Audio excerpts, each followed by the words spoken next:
Tuk-tuk qapını xoş xəbərlər döyür. Tez bir vaxtda xoş xəbərlər alacaqsan. Gəl görək bu xoş xəbərlər hansı xəbərlərdir, hansı hadisələrdir. Yaxın 10 gün, 15 gün içində alacağın xoş xəbərlər, olacaq xoş hadisələr nədir? Gəl buna baxaq. Birinci baxaq, neçə hadisə baş verə bilər tez bir vaxtda 10-15 gün içində. İki əsas hadisə baş verəcək tez bir vaxtda. Gəl baxaq. Birinci hadisə nədir? İkinci hadisə nədir? Xoş hadisələr tez bir vaxtda. Birinci hadisə nə ilə əlaqədardır? Bir dövr bitir, bir dövr sonlanır. Bu dövr nəyin bitməyidir? Gəl baxaq. Bu səhhətindən əlaqədar da ola bilər. Bu həyatında baş verən neqativlərlə də əlaqədar ola bilər. Artıq huzura qovuşacaqsan. Səni narahat edən, gərgin edən bir məsələ aydınlığa gələcək və belə deyim də artıq rahat yatacaqsan. Belə bir şey var. Gecələr səni düşündürən, səni narahat edən bir məsələ var ki, o məsələ həll olacaq, xeyirlisilə həll olacaq. Bu məsələ, yenə deyirəm, bəzilərinizdə belə deyim, özünüzlə, ailənizlə əlaqədar daxili huzur tapacağın bir durum olacaq.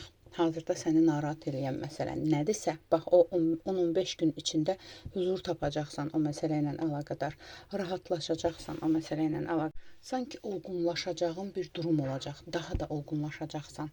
Ola bilsin, burada məsələn, hissləri güclü olan insanlar da var. Bu son zamanlarda yaman belə çaxnaşmalar baş verirdi fikirlərinizdə. Onlarla əlaqədar fikirləriniz toparlanacaq. Huzur tapacaqsan, səni narahat edən məsələ ilə əlaqədar. İkinci xoş hadisə 10-15 gün içində. İkinci hadisə nə olacaq? Bir xəbər alacaqsan. Ola bilsin yazılı şəkildə, ola bilsin mesaj şəklində, ola bilsin rəsmi bir məlumat ala bilərsən.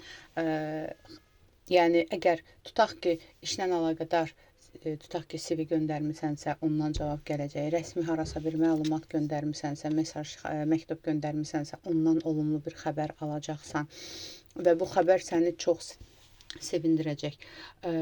Bəzilərinizdə bir sirr açılacaq. Kimləsə əlaqədar bir sirr açılacaq. Hələ də kiminsə, məsələn, gizli planı varsa, o ortaya çıxacaq. Məsələn, hazırda baş açmadığın bir durum var və onu bilmirsən, o məsələ nə ilə əlaqədardır, bu narahatçılıq nə ilə əlaqədardır. Məsələn, həyatındakı hansısa mane varsa, həyatındakı hansısa gecikmə varsa, yəni bununla əlaqədar açıqlığa çıxacaqsan. Həyatında mane olan məsələ nə imiş, nə ilə əlaqədar imiş və yaxud da ki, sənə mane olan insan kim imiş, bununla əlaqədar xəbər alacaqsan və bundan sonra hiss edəcəksən ki, qorumadasan, hiss edəcəksən ki, belə deyim də, hansısa bir problemli məsələdən çıxış görürəm mən burada. Çünki qoruman da aktivdir, burada görürəm, hisslərin də aktivdir. Belə bir məsələ var. Aldım, qəbul etdim, yaz ətraflı baxım üçünsə profilimdəki nömrə ilə əlaqə saxla.